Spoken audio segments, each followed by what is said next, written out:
Weathering a prop gives it character, history, and a place in the universe it belongs to. And in this video, we're going to dive into the process it took me to go from a pristine pack shell to this version that's seen its fair share of ghost schools and free-floating full-torso apparitions. And to find out if I've done a decent job of making this thing look real, we're going to take this to Ghostbusters Day and put it in the hands of a real Ghostbusters cast member. This is so cool! Oh my god! I also talk about how I added this 84 Hasbro wand and a few tweaks to the electronics. I love it! I love it! Let's go back to me from a year ago and see how I'm getting on. Okay, I'm about to do some weathering on my pack.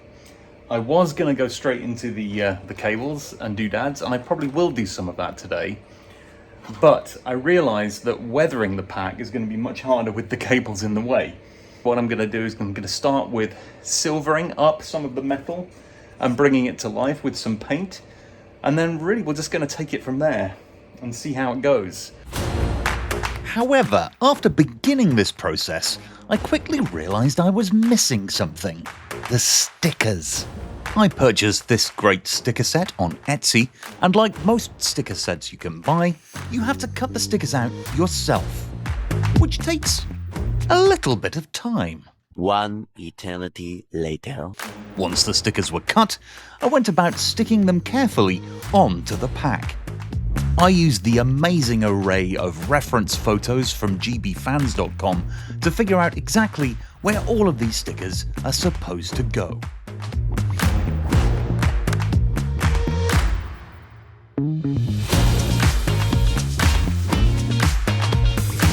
In some instances, I used a little bit of extra glue to help with adhering some of the stickers before I moved on to adding the cables. I got this awesome ribbon cable from CNA Prop Design and these tubes from Etsy, and you can find all the links in our downloadable at creativegeekery.com/Ghostbusters. It's worth noting that fighting this ribbon cable into submission to make it look just like it does in the movie is a labour of love, but if you're patient and follow the reference photos, you'll finally get there. Careful viewers will note the blend of the original 84 pack with some features, particularly the strain relief featured in Ghostbusters Afterlife. This was also the moment to add some of the final greeblies to the pack, such as the clip art valve seen here, and also the antenna on the ion arm. The end here was fully 3D printed, and then I inserted a brass rod that I cut and shaped to create the final result.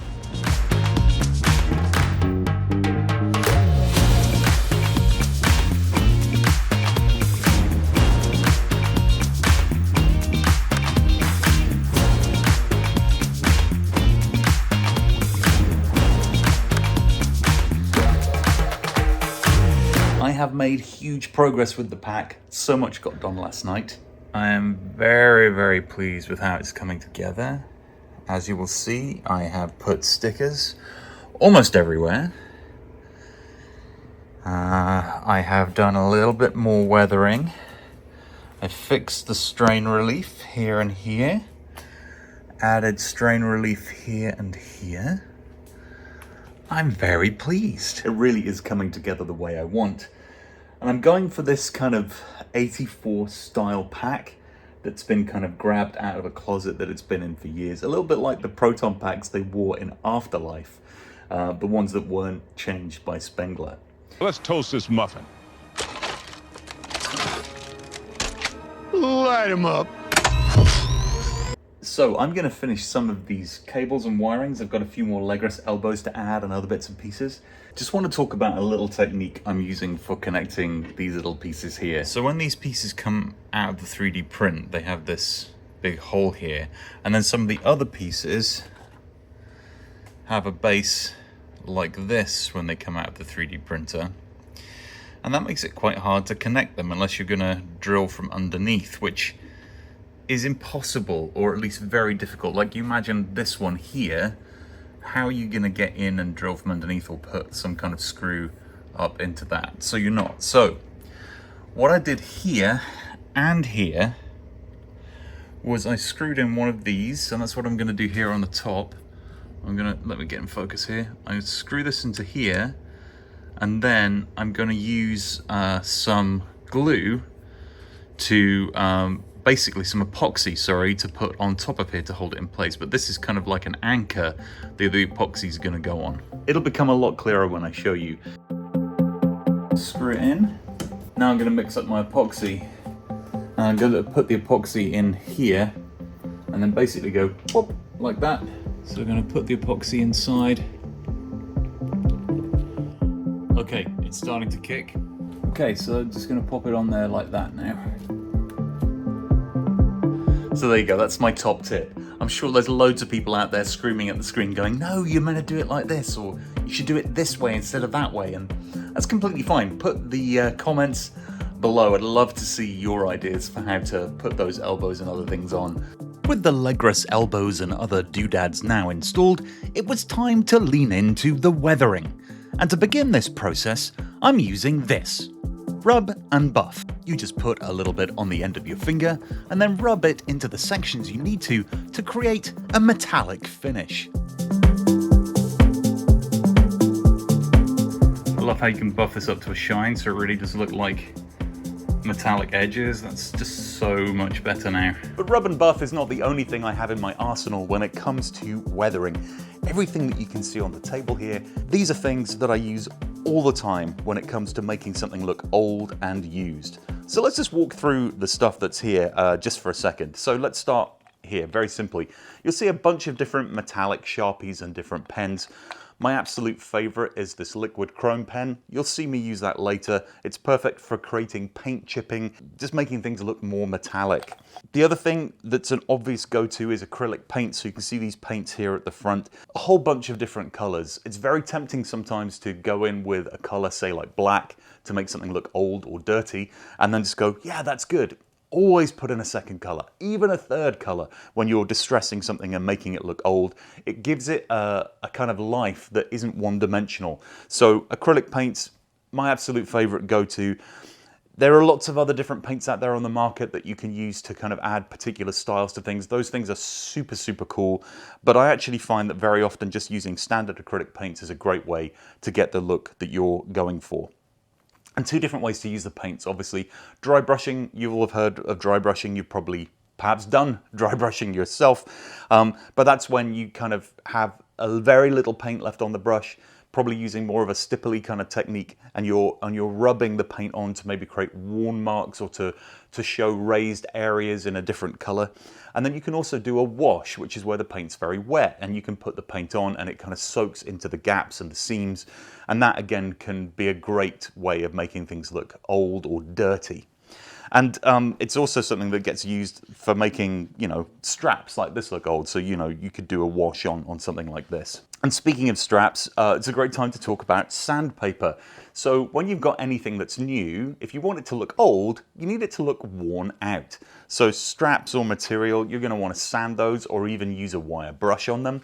And also for toys like this Hasbro wand, the plastic looks pristine, so a great way to make it look less pristine is to actually sand it and then clean it off afterwards and then go in with an acrylic paint. And finally, my absolute favorite, Fuller's Earth. And what Fuller's Earth is a very fine dust, basically, that's kind of brown looking. And this stuff is fantastic for your finishing touches. So when you're done with everything and you're weathering, go over with this on a brush, put it into all the areas and the gaps and the kind of crevices, and that will make things look incredible. They'll look dusty, they'll look dirty, they'll look like dirt's gone into all of the little crevices and places. So this is an absolute must.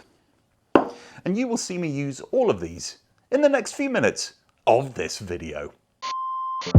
Now, the majority of this weathering took place while I was live streaming on this YouTube channel. I'll throw the links to all of the videos that show the detailed process in the top corner here and in the description below.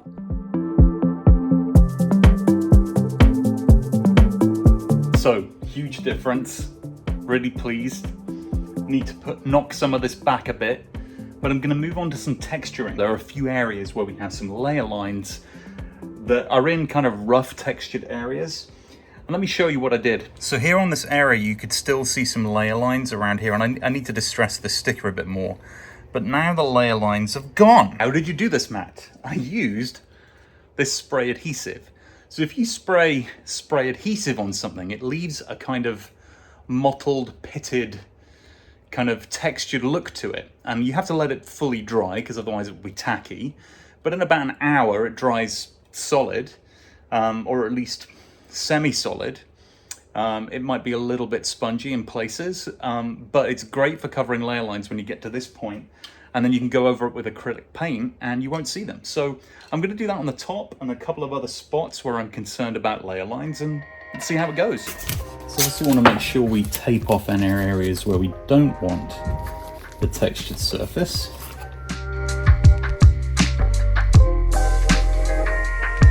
This is where you can see the layer lines.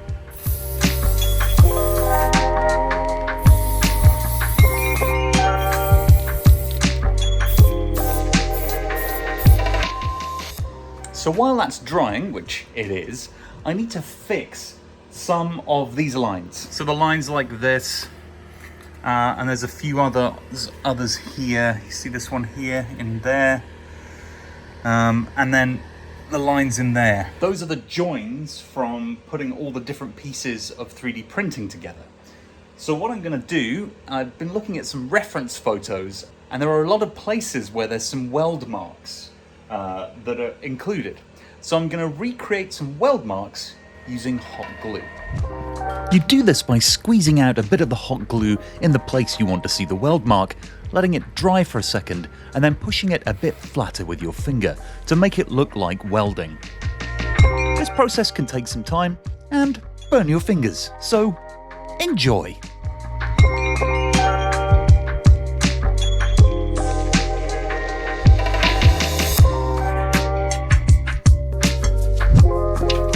Next, it's time to make the weld marks look real, and to do this, I'm using this liquid chrome pen, which is awesome for making things that are not metal really look like metal. Anywhere you want a scratch or a metallic surface to shine through, this is a really easy way to do it. And don't worry if it starts to look too shiny and too new, we're going to dull it down with more weathering later. If you're finding this video at all helpful, why not consider subscribing to our channel? It will mean that you'll get notified as soon as I deliver my next video, and you'll be part of this amazing community that enjoys videos just like this. And if you're really enjoying this video, why not consider becoming a member of our channel? For just a small monthly amount, you can help contribute to the work that goes on here, and also get access to exclusive members-only content. Okay.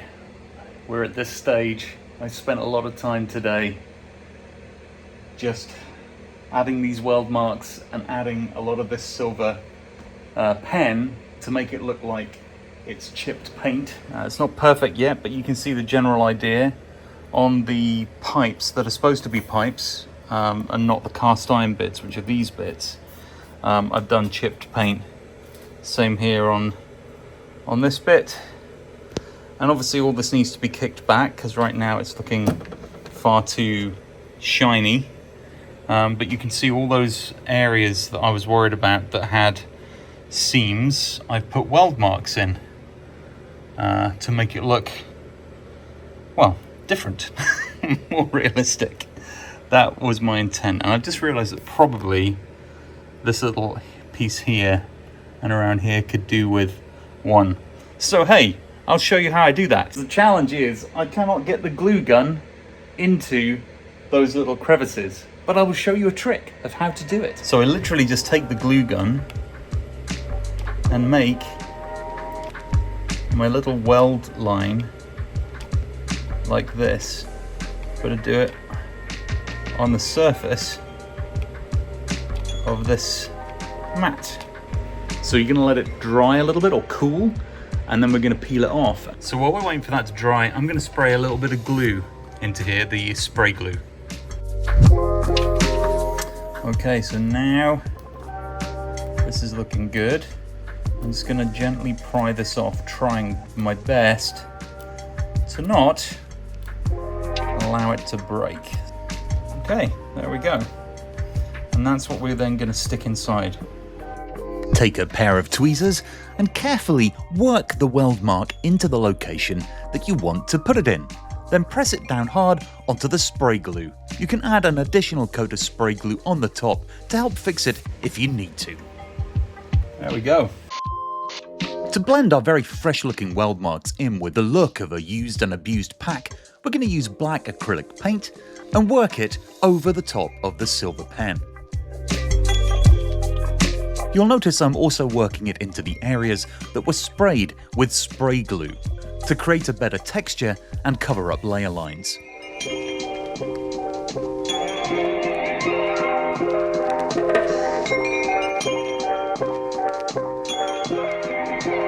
So lots of progress made last night. I need to do a dust pass on it, but I am very, very pleased with how this is starting to look now. It is really giving the vibes that I wanted to. Yeah, I'm pretty happy with it. Pretty happy with it. You will have seen that I had the Spengler wand here that I've been using and I've had around for some time, but I decided because this is really based on an 84 pack, and I have a whole backstory for this pack now, that I wanted an 84 wand. So that's what I've got. This beautiful 1984 Neutrona wand replica comes with its own metal V-hook connector, so all I had to do was figure out how to replicate the other part. So I'm going to make something that's going to fit in this. I've got to take this and I've got to cut it so it will fit into here. With very limited time that I had available to get this pack ready for Ghostbusters Day, I used a metal strap for house construction that I grabbed from Home Depot.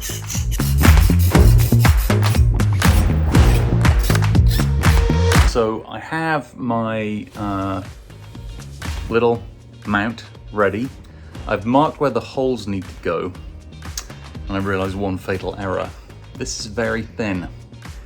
If the screws are going to go into this in any useful way, and I want to countersink them, this probably isn't thick enough, which is why, of course, they're probably usually thicker than this.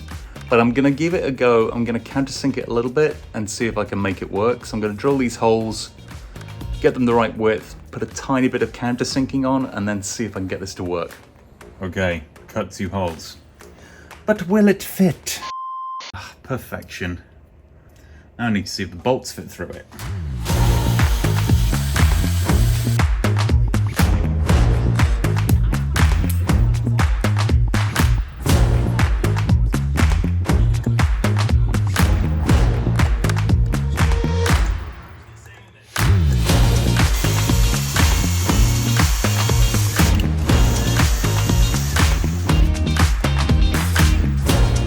Okay, it's been secured.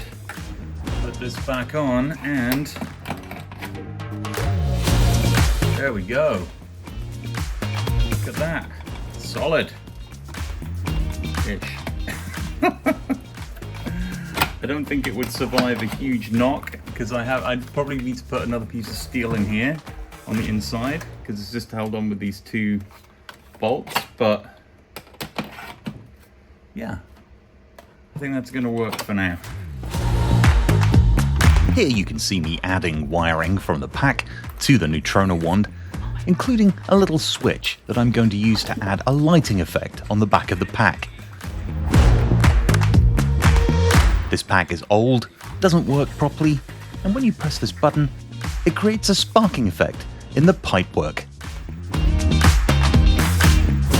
So, I spent a lot of time last night working on this wand because the wand has to look like it matches this pack. So a number of things have taken place, like wrapping tape around the handles and also here on the grip. I've put, you can see I've done a paint job on it, a rough one. Put a bit of this gaffer tape on here to try and reduce the ability to see that line. You can still see it, unfortunately. Maybe I need another piece of tape over the top of it. Because these lines really annoy me. I don't have time to take the whole thing apart, paint it, and do all of that stuff because Ghostbusters Day is literally tomorrow. So I've got to kind of do a quick job to get it to look in universe with this, and then we'll probably come back to this and do a longer job on it. I have removed the orange look at the front here by using the chrome pen. And also this button here, the red one, that was red all the way around, even the nut on it. So I painted the nut and made that look more realistic. Now I'm starting to add these little screws here. I'm going to put 2 on this side as well.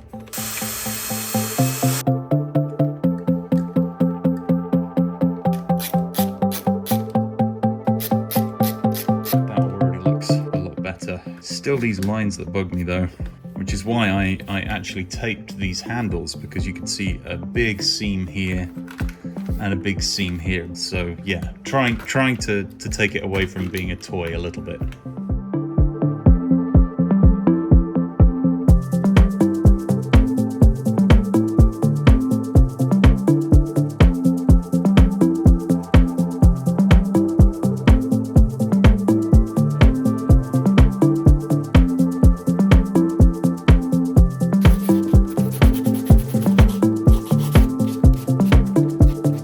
Friday before Ghostbusters Day, and something cool has arrived. This box arrived in the mail, and it included this thing here.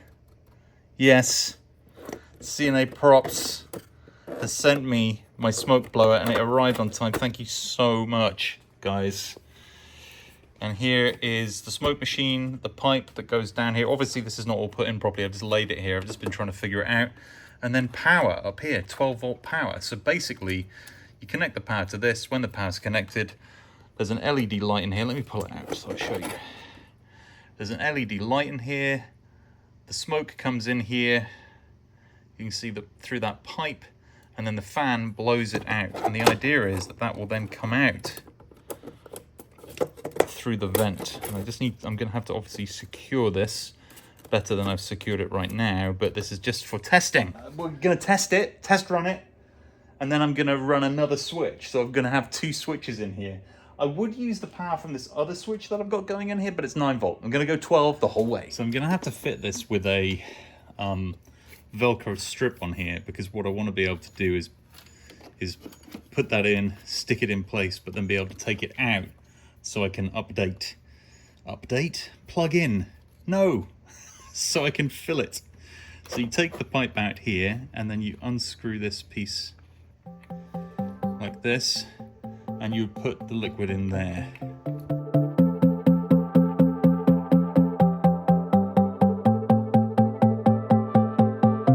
Oh, there it goes. Oh my gosh, that is a thing of beauty. Look at that thing go. Absolutely fantastic. I love it. I love it. So I cut up some wire gauze to put in the opening to make it look exactly like the pack in the movie. Did some extra wiring to create a new butt on my Neutrona wand.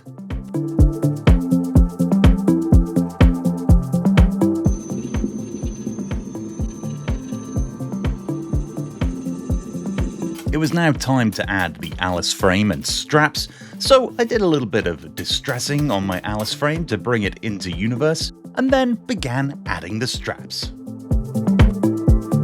Well, it's pretty much there. It's pretty much done. I'm excited. Just a tiny bit more weathering, and this baby is ready to go to Ghostbusters Day. Oh my gosh. I picked at the foam with my fingers to make it look old and tatty. Cut and distressed the edges of the straps and shoulder pads. Used a wire brush to make the material look worn. And then added some dirt with a light wash of black paint. And with that, the Proton Pack was slung in the back of the Ecto-1, and we were off to Ghostbusters Day, where I had the privilege of showing my pack to the amazing AC Martin. Happy Ghostbusters Day! Stunt double for McKenna Grace, who rode in the actual gunner seat. This is so cool! Oh my gosh! This is amazing. Thank you. Like, I think This whole reaction is worth all the effort. Thank you, AC. I appreciate it. Cool. There you go. I'm going to take this as a big check mark that we did okay on this pack. That's what I'm doing. I mean, look at it. Enjoy it for a moment, you guys. It's where it belongs on an official Spangler. This is where it belongs. Thank you so much. I need to thank all those without whom this 3-part series of building this Proton Pack would not be possible. The amazing Q-Pack files, the 3D Ghostbusters printer community on Facebook, the various prop builders and sellers that contributed to all the bits and pieces here on my pack, and one person without whom this whole thing would not have been possible for me, Ben Eady, who literally stood on FaceTime with me while I was in Ace Hardware and said, Matt, you need to buy this, you need to buy that, you need to buy this thing. Thank you, Ben. I super appreciate it. And please don't see the quality of my work as any representation of the quality of Ben's work. All of this was being done while I was trying to figure out every step along the way, and I super appreciate his help. So Ben, thank you so much. To find out more details about making your own Proton Pack completely awesome, you're going to want to check out one of these 2 videos. This one or this one. I'd start here and then I'd go on to here, especially if this is the first video you watched. This is actually the first one out of 3, and then this is the second. But the one you're watching now is the third.